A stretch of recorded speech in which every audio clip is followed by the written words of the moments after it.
Alhamdulillah ala ni'amihi dohirata wa batinah. Asyhadu an la ilaha illallah wahdahu la syarikalah wa asyhadu anna Muhammadan abduhu wa rasuluh. Amma ba'du. Qala Allah Ta'ala fi kitabihil karim, a'udzu billahi minasyaitonir rajim. Fa khalafa min ba'dihim khalqun ada'u sholata wattaba'u sahawata fasaufa yalqauna ghayya. Al-ayat. Wa qala Rasulullah sallallahu alaihi wasallam, sallu kama ra'aitumuni usolli. Sidang jamaah pengawasan yang dirahmati Allah Subhanahu wa taala. Pada malam ini alhamdulillah kita bisa kembali berkumpul dalam sebuah kegiatan yang sudah 2 minggu ini terhenti karena kegiatan PPKM. Mudah-mudahan yang belum bisa hadir karena sakit segera disembuhkan Allah Subhanahu wa taala.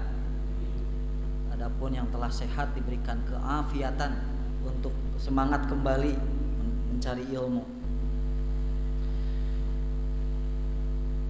Kita akan melanjutkan pembahasan masih dalam kitab sifat sholat Nabi pada kitab Bulughul Maram. Salah satu bagian yang paling penting dalam sholat, salah satunya adalah sujud, dimana selain ruku, sujud ini merupakan barometer atau ukuran baik atau tidaknya sholat seseorang. Walaupun tentu kalau sholat dilihat dari sebuah ibadah yang sempurna, harus sempurna, maka dari mulai takbiratul ihram sampai salam pun ya tentu harus dilakukan dengan sangat baik. Tapi sujud ini kata Nabi bahwa orang yang sejelek-jeleknya pencuri kan perbuatan yang buruk gitu. Ini sejelek-jeleknya adalah mereka yang la tatimu ruku'uhu wa la sujuduhu. Mereka yang tidak menyempurnakan ruku dan sujudnya.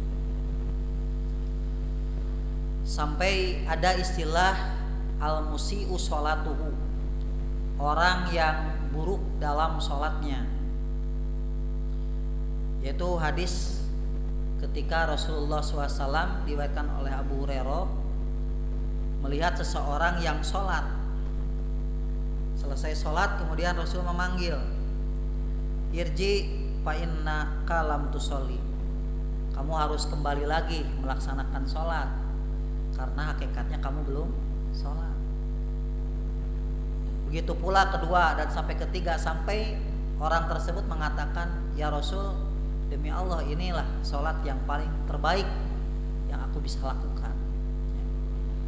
Maka Rasulullah SAW memberikan arahan bahwa ketika kamu ruku, ketika kamu sujud, itu harus dilaksanakan dengan sempurna. Termasuk sahabat Abu Hurairah radhiyallahu an melihat seseorang di zaman tabi'in dan mengatakan, kamu belum sholat. Ketika beberapa kali orang tersebut disuruh sholat oleh Abu Hurairah, maka Rasulullah mengatakan, sejak kapan kamu sholat seperti ini? Sudah 40 tahun. Jadi umur 40 tahun sholat nanti beres. Kenapa? Karena ternyata salah satu bagian ketika melakukan sujud itu si kodamnya itu, kodamaihi, kodam itu di dalam jari, ujung jari itu tidak menyentuh tanah dan jarinya tidak dilipat menghadap arah kiblat. Dan apa yang dikatakan Abu Hurairah, lau mutta ala ghairi fitrati Muhammad, kalau kamu mati malam ini, kamu mati bukan di atas fitrah atau ajaran Nabi Muhammad. Jadi rada berat gitu namanya. pan urang teh sok salat gitu, syahadat udah, salat, zakat, ibadah haji, umroh, saum, dan segala hal dilakukan. Tapi ketika Abu Hurairah mengatakan seperti itu, maka begitu sangat ironis gitu.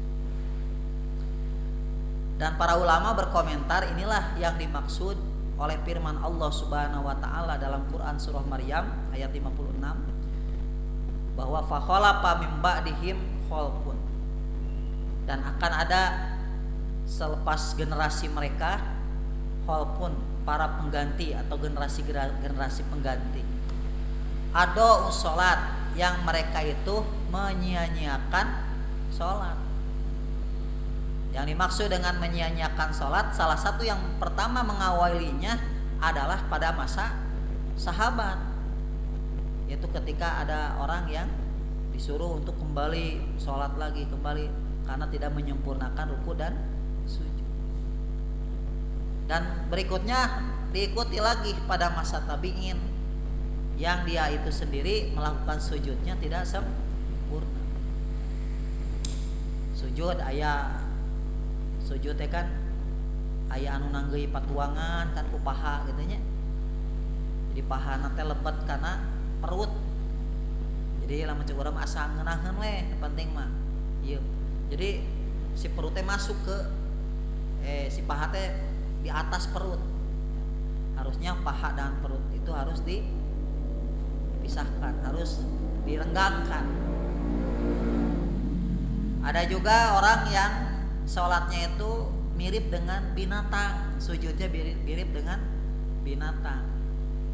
Di antaranya inbisatul kalbi, si tangannya itu ngedeprek seperti ngedeprek apa? Gogo kalb. Kan gogo kalau lagi depak kan gitunya, gitu nempel karena bumi teh.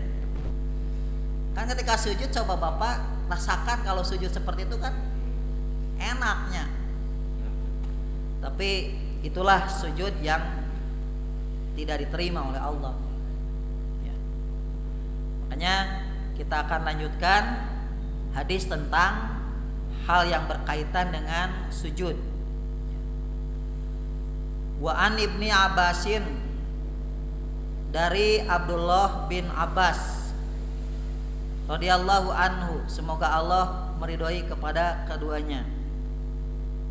Qala berkata, qala Rasulullah sallallahu alaihi wasallam, berkata atau bersabda Rasulullah sallallahu alaihi wasallam, umirtu, aku diperintah. Berarti sana merintah, Pak Rasul. Allah. Cuman bahasanya umirtu, aku diperintah oleh siapa? Oleh Allah. Karena Allah menyuruh Jibril mengajarkan bagaimana waktu sholat, bagaimana pelaksanaan sholat, itu langsung Rasulullah itu dibimbing oleh Jibril sesuai dengan apa yang Allah perintahkan. Makanya dalam bahasa hadisnya umirtu, aku diperintahkan an asjuda, untuk bersujud ala sab'ati a'dumin, atas 7 anggota tulang atau atas 7 tulang. A'dum itu jamak dari kata adum, adimun atau tulang, admun tulang ya, jamaknya a'dum. Artinya apa? Artinya memang tulang-tulang berarti dalam pengertian anggota tubuh gitunya. Maknanya anggota tubuh, karena setiap anggota tubuh kan ada bertulangnya gitunya. Ala jabhati, yang pertama kata Nabi alal jabhati, yaitu kening. Dan memang kalau sujud itu sudah kita pahami, yang namanya sujud menyimpan kening di atas bumi, di atas bumi. Wa asaro biyadihi ila anfihi, dan sekaligus Rasulullah SAW selain mengatakan al-jabhati mengisyaratkan juga ke hidungnya. Jadi aku diperintah untuk bersujud di atas kening, dan ini kening. Jadi isyaratnya juga ke Maka di sini para ulama menjelaskan fasarot hariwayatun Nasa'i, bahwa telah ditafsirkan, dijelaskan dengan riwayat Imam An-Nasa'i. Qala Ibnu Tawus, telah berkata Ibnu Tawus, wa wadoa yadahu, menyimpan tangannya, ala jabhatihi, ya, bahwa Rasulullah ketika menyatakan ala jabhah, di sini kan tidak disebutkan, hanya ucapan. Nah, dalam riwayat Imam Nasa'i, aku diperintahkan untuk sujud kening, nah, pakai tangan. Wasaro anfi, dan juga mengisyaratkan dengan hidung. Maka di sini Ibnu Daqiqil Id mengatakan maknahu, bahwasanya maknanya, annahu, bahwa Nabi Muhammad SAW ja'alahuma, menjadikan jabhah kening, ya, dengan hidung ini, udwun wahidun, itu dianggap dengan satu bagian. Jadi kening ini dengan hidung ini ada satu bagian, walaupun namanya beda gitu. Ada jabhah, ada anfun gitu. Ya, bahasa Arab kan jabhah teh kening, ari anfun hidung. Tapi ternyata tulang hidung dengan jabhah ini dianggap satu, nyambung mungkinnya. Ya, nyambung. Dan memang kenapa Rasulullah SAW mengisyaratkan? Karena tidak menutup kemungkinan, bahkan banyak juga orang-orang yang mereka itu sujudnya itu hanya meletakkan keningna gitu. Jadi ngangkong ya banyak. Ari hidung nanti tidak nempel ke bumi gitu. Berarti ada satu bagian yang tidak tertempel, itu bagian hidung. Aya dugikeun ka dulunya di Masjid Jami. Di Masjid Jami eta aya asatid, tapi umat teh panginten, karena umat itu punya tanggung jawab kepada keilmuan. Ketika ada seorang asatid sujud, langsung oleh umat itu disampeurkeun, Ustad punten ya, eta pangamung tara ditinggal-tinggal tiba heula salatnya tara nempel. Ustad yang agebeg, oh gitu, oh nyanya. Nah, nembe bahwa jangankan kita, para asatid juga yang mungkin pernah membaca, ketika prakteknya hilap gitu nya, teu nempelkeun hidung. Bising 40 tahun orang ngesolat, ari irung ngangkong wae.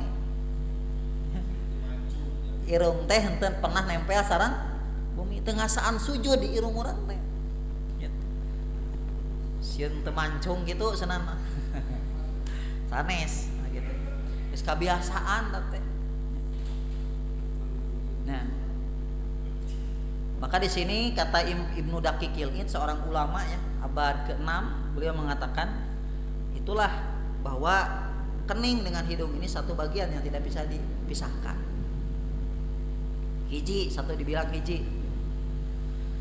Kemudian wal yadaini, ya, yang harus nempel itu adalah kedua telapak tangan. Kedua telapak tangan, nanti bagaimana sifat tangan itu, jari-jarinya nanti ada di hadis yang berikutnya. Dan tentu kedua telapak tangan ini di mana letaknya? Nah, para ulama menjelaskan bahwa letak ketika kita sujud, Waalaikumsalam, telapak tangan itu adalah sejajar dengan kedua bahu kita. Kumaha takbir gitu. Pami urang takbir kan Allahu Akbar kan sakieunya. Nah, sujud ge sakieu gitu. urang takbir kieu berarti urang takbir biasana ujung ieu berarti sakieu ya. Ya ini harus nempel juga ya. Tong dugikeun ka ieu teh pas sujud teh kumaha posisina teh kitu nya saenakna. Nah ini diantaranya. Kemudian warukbataini, nah, berarti 3 bagian 1, 2, 3 dan 2 lutut ya. Lutut pun dihitung 2 bagian, lutut kanan dan lutut kiri gitu. Ya. Kemudian wa atrofil kodamain, nah, dan ujung kodamain teh ieu banyak tah sampean ieu kodam teh ujungna lain jari mah. Jadi urang kadang-kadang pami salat teh pami nuju teu ka kontrol mah gitunya si jari-jari teu nempel teh jari-jari we gitu. Kadang aya oge lamun nalika sujud kadua mah ujung-ujung nempel gitu si sampean teh geus melo ka ieu geus teu sabar geus nyolok ka kenca siap-siap untuk langsung caling gitu.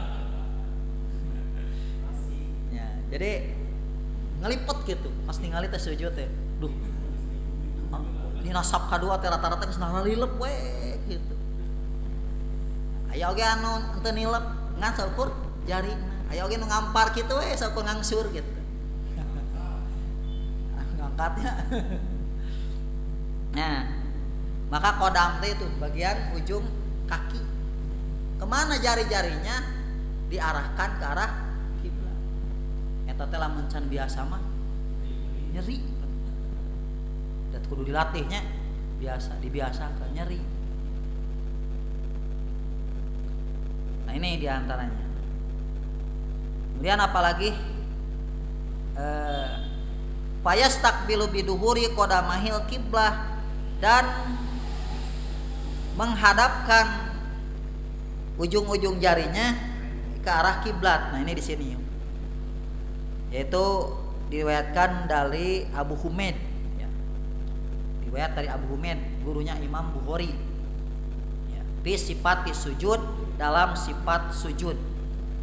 Jadi menghadapkan jari-jari ke arah kiblat ketika sujud itu ternyata termasuk sifat di dalam sujud.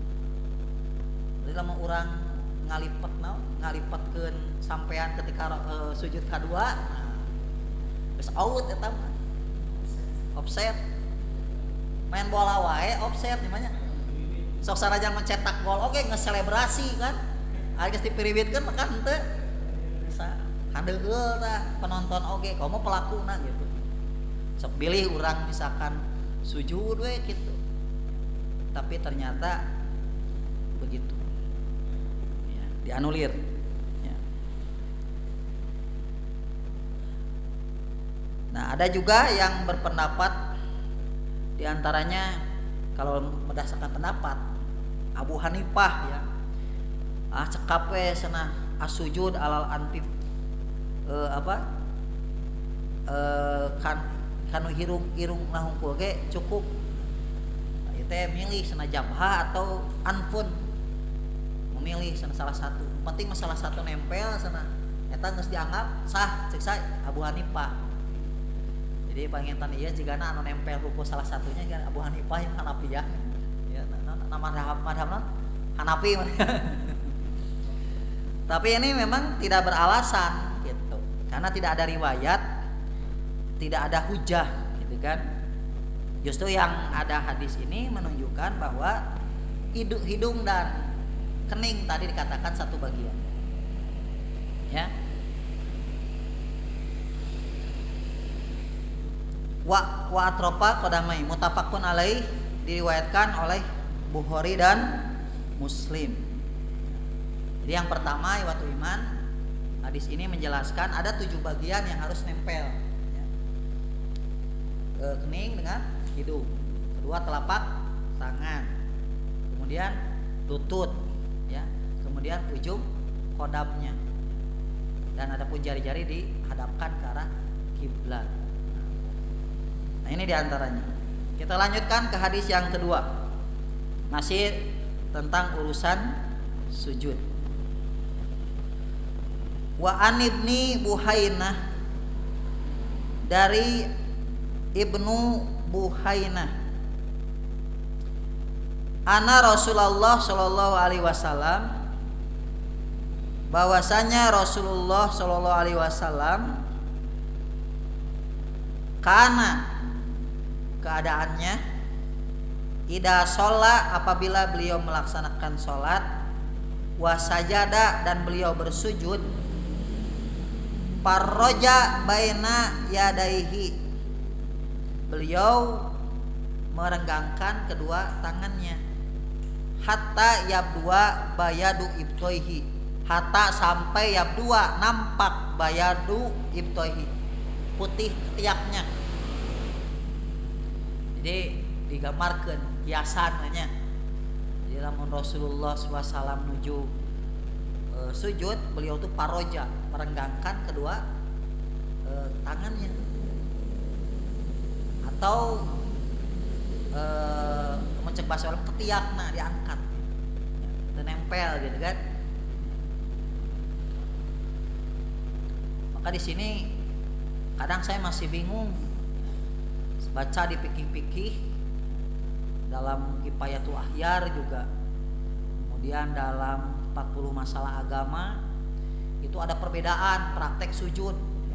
Kalau laki-laki mah senangna direnggangkan, kalau perempuan mah dirapatkeun gitu, dikitukeun gitu.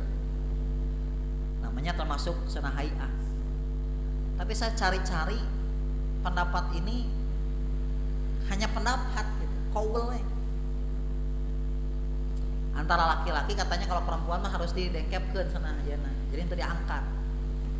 Nah, ini harus ada dalil yang menjelaskan.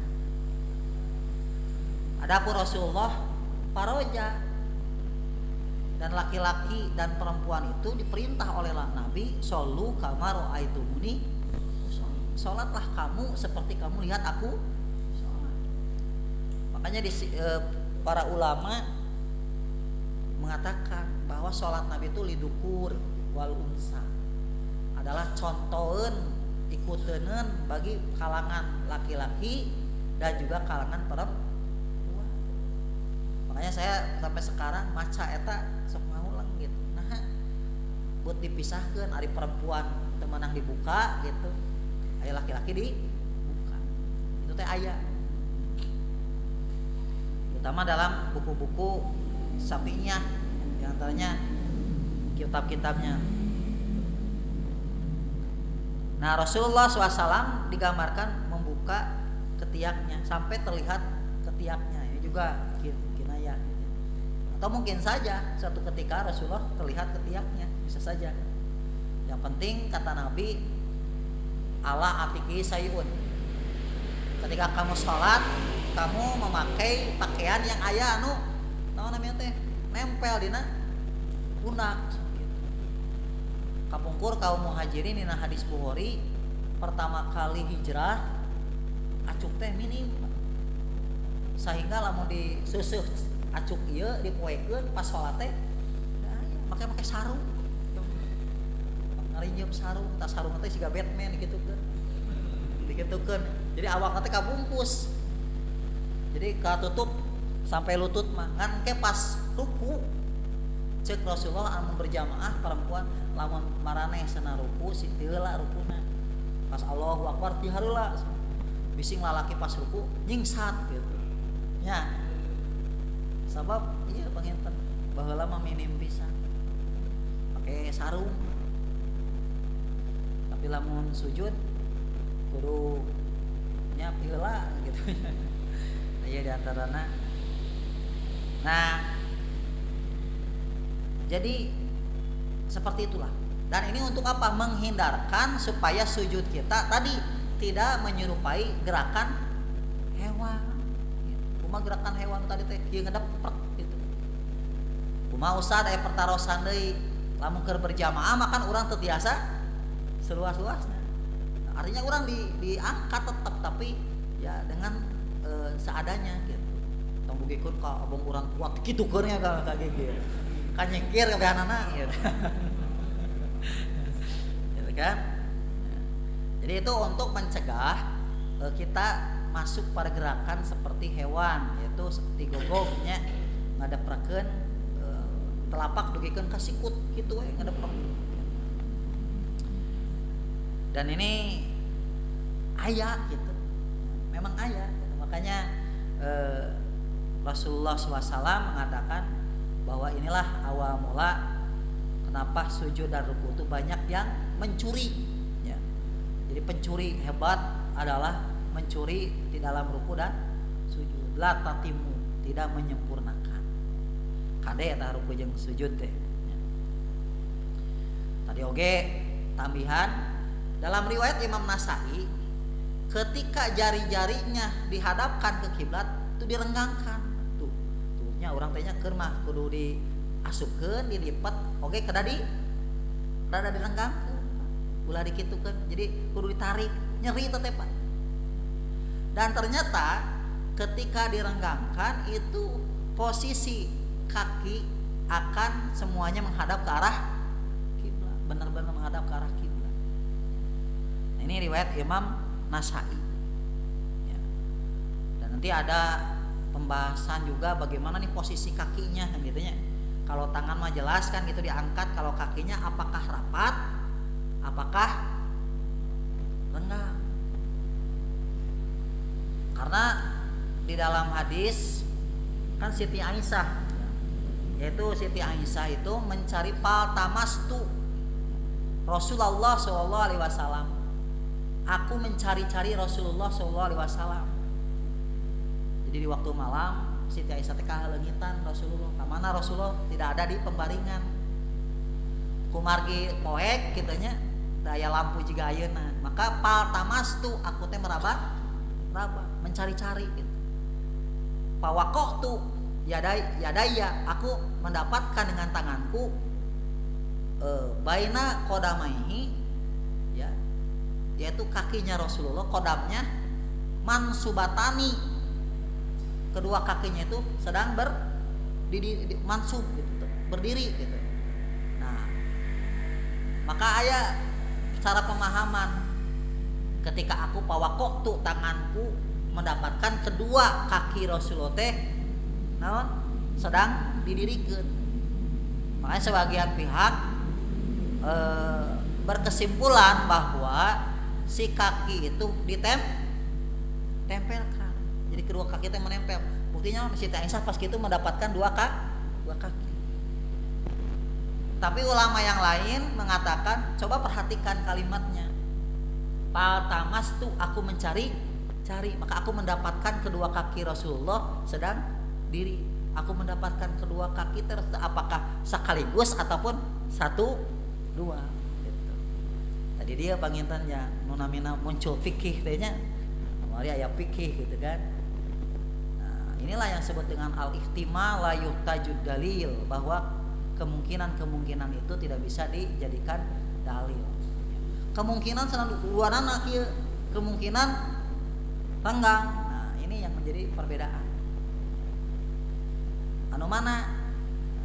Coba lamun di kakina dirapatkeun, kinten-kinten jari-jarina menghadap kiblat mah. Kinten-kinten. Mun dirapatkeun kitu. Jigana moal nya jarina teh bakal mengkok ka kanan je. Makanya sebagian ulama mengatakan bahwa si kaki itu tidak terlalu dirapatkan, harus direnggangkan supaya jari-jari ketika dimasukkan menghadap kiblat itu benar-benar menghadap kiblat. Karena lamun disatukeun mah kieu posisina kanan kiri. Tah eta apa? Pawaqtu rijlaihi Rasulullah SAW, aku mendapatkan kedua telapak kaki Rasul teh mansubatani, berdiri. Kedua teh nah kep kieu gitu. Atau kep gitu. Aku mencari-cari kan. Nah, inilah dalam hadis gitu kan seperti itu. Jadi posisi kaki itu si kodamnya itu harus tidak terlalu rapat gitu. Agak direnggangkan. Walaupun tetap ada yang berpendapat secara zahir seperti itu. Ya. Kemudian bagian tadi paha itu harus direnggangkan dari perut. Banyakan kan rawasnya lama orang merungkut gitunya, sujud teh merungkut. Justru sujudnya harus disempurnakan. Bagaimana si lutut harus menempel ke bumi ini dan perut ini harus kedepankan. Jadi kalau tadi dinya sampai aya kasempurnaan sujud, nanti si tulang belakang ini akan lurus. Ya. Ruku jeung sujud teh kan kedah lurusnya tulang belakang teh. Pami mah pami ngaringkuk mah tulang belakang kemungkinan akan melengkung gitunya. Nah, seperti itu. Oke, kita lanjutkan hadis ketiga, masih berkaitan dengan sujud. Ya, ada 3 hadis.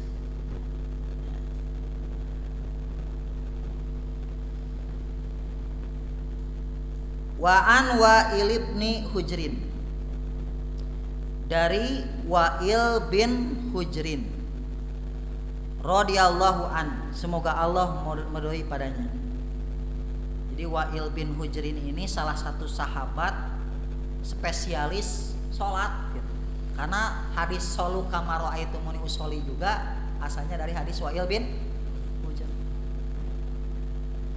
Jadi Wa'il bin Hujr ini punya perhatian lebih terhadap bagaimana Rasulullah sholat gitu.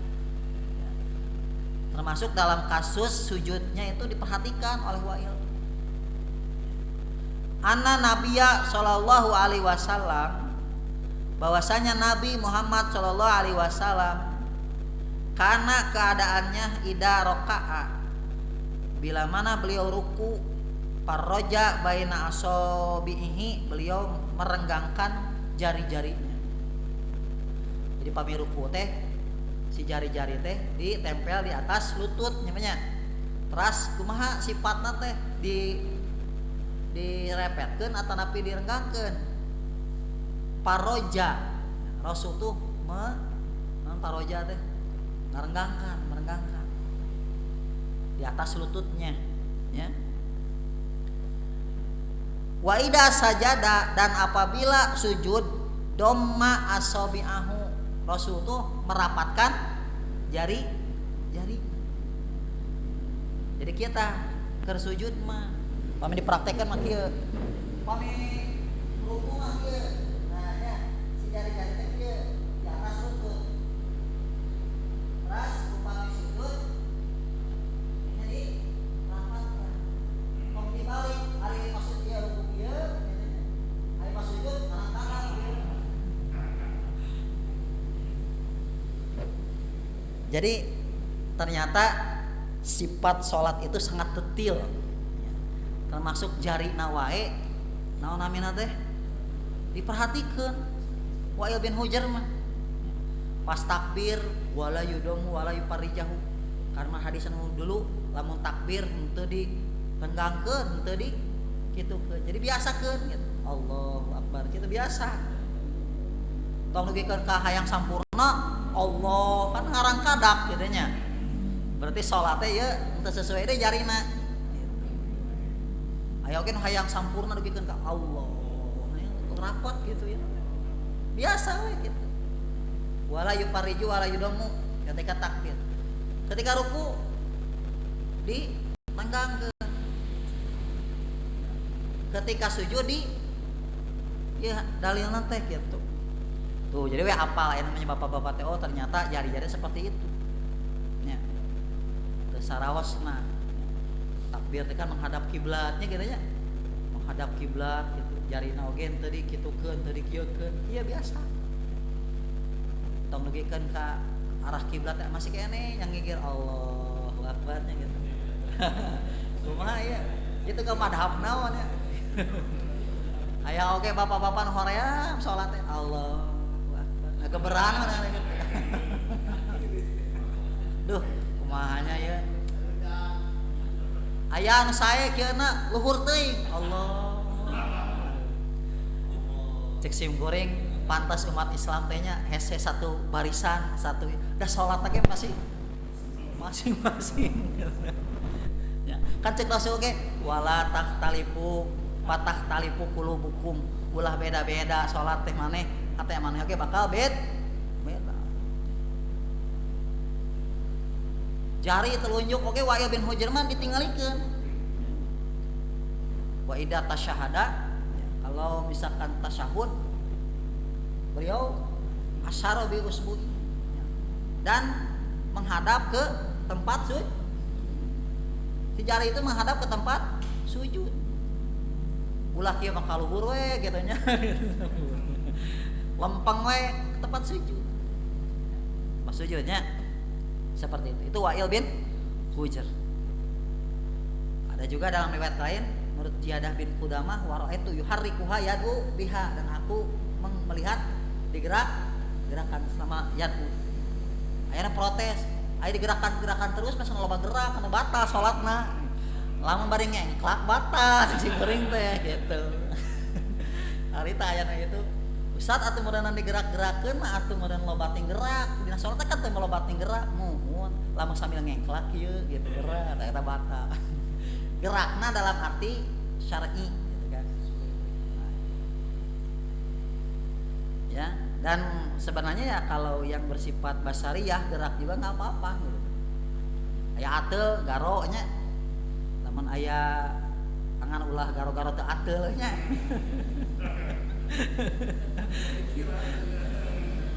Salat teh lamun aya nu udur mah silakan. Jangankan untuk apa? Untuk ngagaro nu ateul. Malah naon namina teh? Anak sendiri kalau misalkan ini dipindahkeun deulu nya gitu. Boleh bergerak dalam konteks syar'i. Cik simpuring ge, Ustaz loba gerak-gerak heula lamun ngengklak eta gerakna batal cik simpuring. Ai gerakna diparentahkeun teh jadi masalah. Aya cenah kieu berpendapat lamun misalkan digerak-gerakeun telunjukna atuh bertakbir oge Allahu Akbar. Cek simpuring apan yukabiru anu disebut yukabiru mah kan mengucapkeun takbir.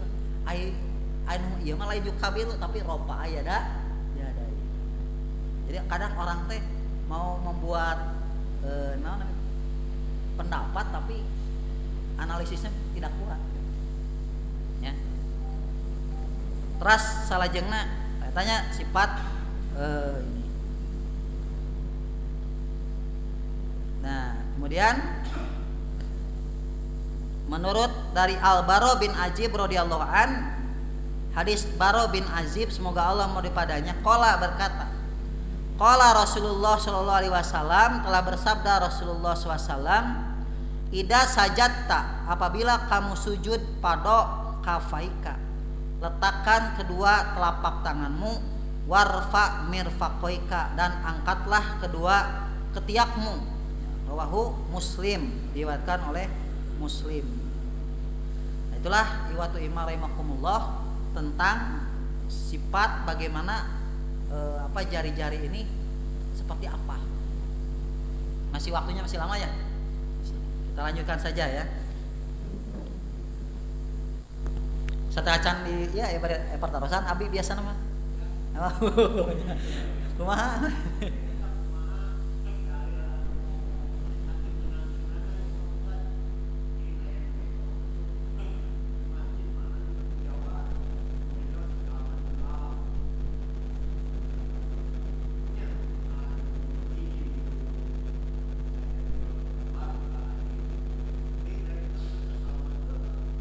Oh anu sholat teh.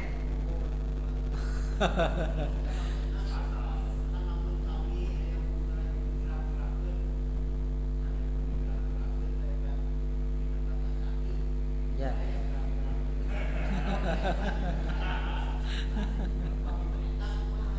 Nah, aya kasus seperti itu. Aya sana di Masjid Jawa aya nu lebat orang yang kurang akal sasalaman, ternyata eta keur disalaman heula. Nya panginten eta teu apal kumaha dina lebah kan layasluh min kalamin nas, bahwa sholat itu tidak pantas ada perbuatan atau perkataan manusia. Aisyah salaman teh kan perbuatan kurang menuju di luar. Assalamualaikum kan sunahnya sunah. Aya nuju sholat mah kieu jo Aisyah salaman tarima batal sholatna gitu. Berarti da eta mah perbuatan manusia. Udah dinasah oleh firman Allah wa qumu lillahi qanitin dalam surah Al-Baqarah, dan dirikanlah sholat kalian itu dengan qanitin, dengan khusyuk dan penuh ketaatan. Nah pada awal mah sholatnya gitu. Ketika sholat dipardukan kepada Rasul, para sahabat ketika masuk masjid, ketika sholat masih ngobrol, masih boleh ngobrol gitu. Pas ke sholat, damang, alhamdulillah gitu, sesalaman gitu, ngobrol. Dari mana? Dari hadis. Pas awal nama sholatnya masih belum ada aturan, jadi bertahap. Ini disebut tarikh tasri teh Pak. Ya. Jadi tarikh tasri teh sejarah bagaimana pensyariatannya. Siga sholat, mimitina kan sholat teh 2 rakaat, ditabihan jadi 4 rakaat. Nuju bagi yang sapar jantan 2 rakaat balik lagi. Aya deui kumaha? Adan juga ada penyempurnaan. Termasuk dalam sholat awal-awal nama sholat teh masih kena boleh ngobrol. Rasulullah maca di tukang masih kecewis kumaha sawah teh panen can geus cenah gitu. Nggak ganggu atuh rareang atuh keur sholat gitu teh kabayang urang turun ayat hafidu ala sholawati wa sholatil wusta, jagalah oleh kamu sholat-sholat yang 5 waktu, terutama sholat wusta yaitu sholat ashar. Jaga atas sholat asar teh berjamaah, berat sholat asar teh anu kahatek masih kena di perjalanan nya, pas pulang teh can datang ke masjidnya kurang-kurangna mah Kang Ning teh buru-buru hayang ka masjid hayang sholat berjamaah, hayang dia pesantren karyawan hungkul nya. Hafidu sholawat wa sholatil wusta, nah, wa qumu lillahi qanitin, dirikanlah sholat itu dengan penuh kekhusyuan. Nah didinya mimiti sholat teh sudah norat reret gitu. Tapi nu disyariatkan silahkan. Kalau misalkan gatal tadi kan aya pan rumor kan di urang upami ngagaro teh teu meunang sabaraha kali? 2 kali. Sakali gitu nya. 2 kali, pas nu katilu kali aluh euy gak teu keneh. Kitu tempelkeun kieu teh dilepas-lepas gitu. Gitu. Da lamun dilepaskeun jadi hitungna 3 kali. Boleh. Da aya aturan-aturan kitu. Kadang dina pembahasan ibadah teh, di dalam pembahasan fikih itu banyak hoaknya juga Pak. Dalam madhab-madhab juga ternyata banyak hoaknya juga. Contoh madhab Syafi'i, punten, madhab Syafi'i itu paling kompleks Pak fikihna teh.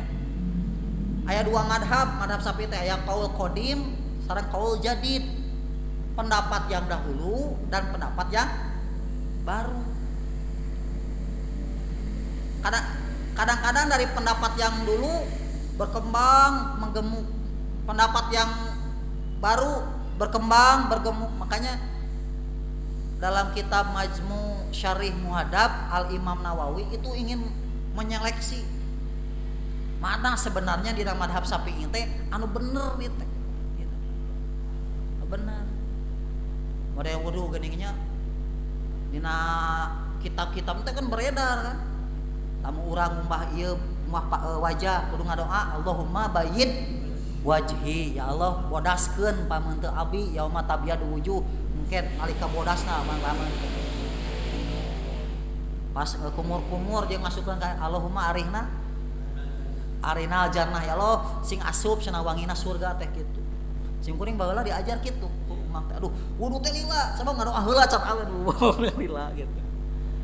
Ternyata pasti tinggal di kitab Majmu' Syarih laisa sunnah al-batata, teu aya asal usulna.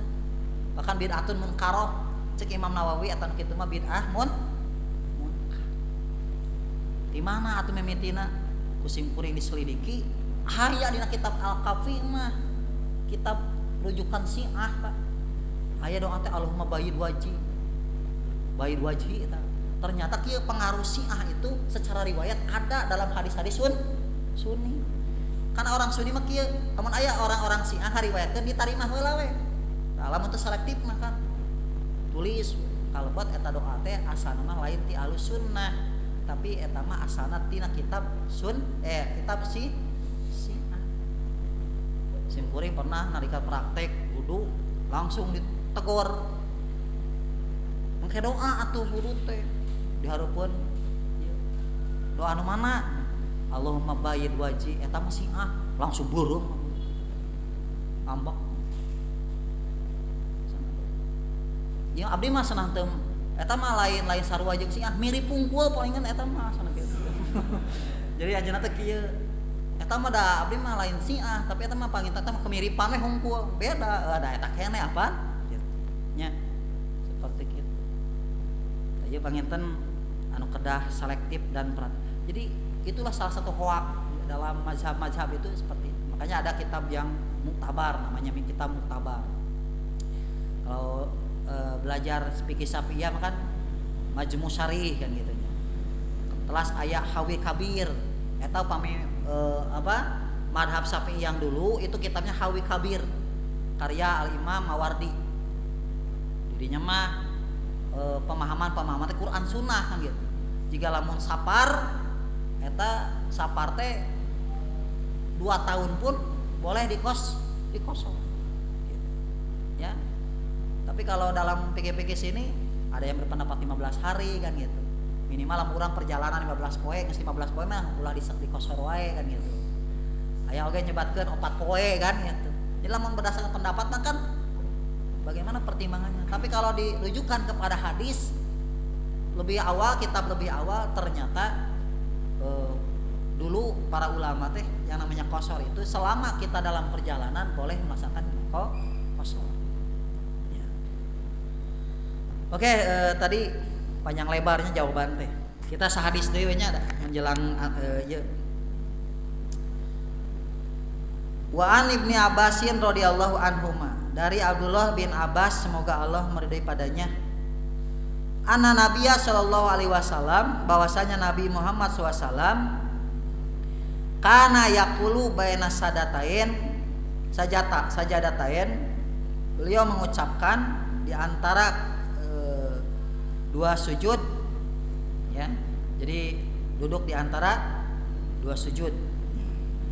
Beliau mengucapkan baina sajadatain di antara dua sujud, Allahumma gfirli warhamni wahdini wa'afini warzuqni. Ulangi. Allahumma gfirli warhamni wahdini wa'afini warzuqni. Rawahul arba'atu ila nasai. Ini hadis yang derajatnya hasan, Pak. Jadi dalam bacaan di antara dua sujud itu Allahumma gfirli warhamni wahdini wa'afini warzuqni, ujungna teh warzuqni. Diurangkan banyak versi, ternyata versi-versi teh aya mudroj. Kebanyakan hadis doa di antara dua sujud itu ada yang mudroj. Mudroj itu apa? Hadis yang termasuki kalimat-kalimat bukan dari Rasul, tapi ada tambahan dari rawi. Rabbi gfirli warhamni wajburni warfa'ni warjuqni wa'afini wa'fu'anni. Panjangnya eta teh aya nu bukan ti Nabi kalimat-kalimat itu. Nah, itu namanya hadis mudroj. Mana anu ininya? Iya kalimat anu berdasarkan ti Nabi mah Allahumma gfirli warhamni wahdini wa'afini warzuqni. Kamu wajburni wa'afini wa'fu'an teh tamah ti naon? Ti rawi. Jadi lamun dina bahasa urang mah kadang-kadang urang teh kata berantai. Di mah 4 kata, kali itu mah sabar kata jadi 10. Ya. Gitu patah. Jadi sulitnya dan selektifnya para ahli hadis melihat para rawi, oh ternyata dari mulai tobako kadieu teh kadang-kadang jadi ditambahin rawi. Makanya yang disebut dengan hadis dhaif salah satunya mudroj, tersisipi termasuki oleh kalimat rawi. Mata urang lamun diajar jujurnya, lamun menerima berita teh sakitu weh ayana gitu. Eta teh hese, hayang mah nganamahan gitu. Ayeuna cilaka dina grade, cilaka cenah. Papisah cenah kenek jeung naon. Wah, hulu jeung naon? Jeung awak. Nya mamang papisah atuh hulu di dieu, awak di dieu. Eta berita teh simpang siur. Termasuk kan bahayana ada mudroj teh bisa merubah kalimat, merubah arti. Contoh hadis-hadis yang mudroj. doa adan Allahumma rabb hadhihi da'wati tamah wassalatil qaimah ati Muhammadanil wasilah wal fadilah wa ba'su maqama mahmudanil ladzi wa anta taraja wa innaka latulibul eta mudroj hadisna ditamihan ku rawi teh gitu teu sabar namihan saeutik mah cek saha lain cek ustad eta cek para ulama hadis tambah deui eta kan sadaya roh jamaah tambah deui mode dibagi haki makan naon kalimat teh warfa'ad darajata rafi'ah gitu kan tapi ya memang anu paling eta teh eta paling tos urang mah anu saayana lah dina hadisnya sakitu aku lo qouli hada wa astagfirullah li wa lakum. Assalamualaikum warahmatullahi wabarakatuh.